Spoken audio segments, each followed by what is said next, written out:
What's up, guys? I thought I'd pull over and do a video in my car. Have my recording equipment and had a little time, so thought I'd whip one out really quick here. I've been learning a lot from the snow recently. I bought a snowblower, and so I've been serving my neighbors by blowing out their snow out of their driveways and keeping the sidewalks clear. There's been a ton of snow. So today, while I was blowing the snow, I was having this conversation with God about I'm using my snowblower a lot to serve other people, and I think I'm using up a lot of its functional life serving other people. And I really like serving other people, but what if my snowblower breaks? I had the thought, and while I was praying, I was like, yeah, I'm going to be okay with that. I want to serve my neighbors, and if my snowblower uses up some of its life, if it breaks, that's okay. So God asked me, what if the snowblower breaks and you lose all the value of your snowblower? Is it worth $700 to you to serve your neighbors? I had to think about that one for a while. It was a few passes of the old snowblower before I was finally, yes. Even if I lose the whole value of the snowblower in one season, I'm okay with that. I want to serve my neighbors. I want to love them unconditionally. And yes, it's worth it. Well, fortunately, I had that conversation with God because it wasn't but 5-10 minutes later and my snowblower broke. I don't think it's a big deal. I think it was just the clutch belt that runs the front impeller that throws the snow. The engine runs fine, but the front impeller stopped working. So I had to take my snowblower in and send it in to get fixed. I was a little bummed. I started thinking about the fact that we might get more snow, and I'll probably be shoveling that by hand. But what absolutely hurt the worst about my snowblower breaking was I came in to get showered and was standing in the living room. I looked out the front living room window, looked across the street to the person's driveway that I was getting ready to do next, and I wasn't able to do it. And there was my neighbor shoveling their driveway by herself. And I couldn't help with my snowblower. I couldn't use the resource that I'd been given, the gift that God gave me to help her move her snow. And that was more frustrating, that I couldn't help serve someone with my broken snowblower, than I was upset about it being broken and not being able to use it for myself. So that's where I learned a spiritual lesson. When we step out to serve one another with the gifts that God has given us, the result is we run a pretty high likelihood of getting broken, of getting hurt. If you think about Jesus, he came to earth to help us, and he got all sorts of broken. His body was broken for us. And that was a result of him coming to earth to serve us. And as scripture says that we didn't esteem him. No one recognized him. He came to his own, and his own did not receive him. And so Jesus poured out the gift of his life to serve us, to love us.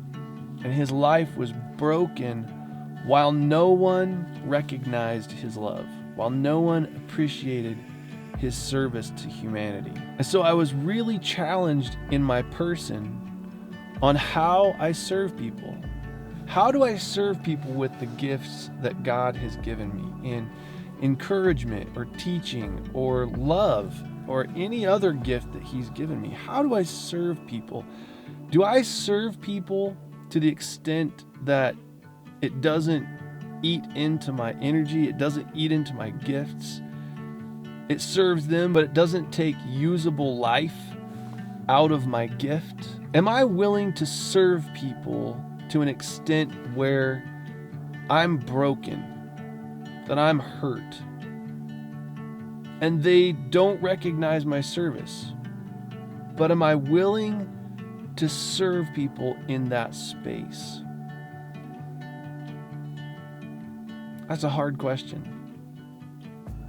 But I know that the answer should be yes, I'm willing. That's what Jesus did with us. He came and served us and was broken, and yet we esteemed him not. We didn't receive his gifts. We didn't receive his service. And so the challenge that I felt this morning was one of loving the body in such a way that I serve with the gifts that I've been given.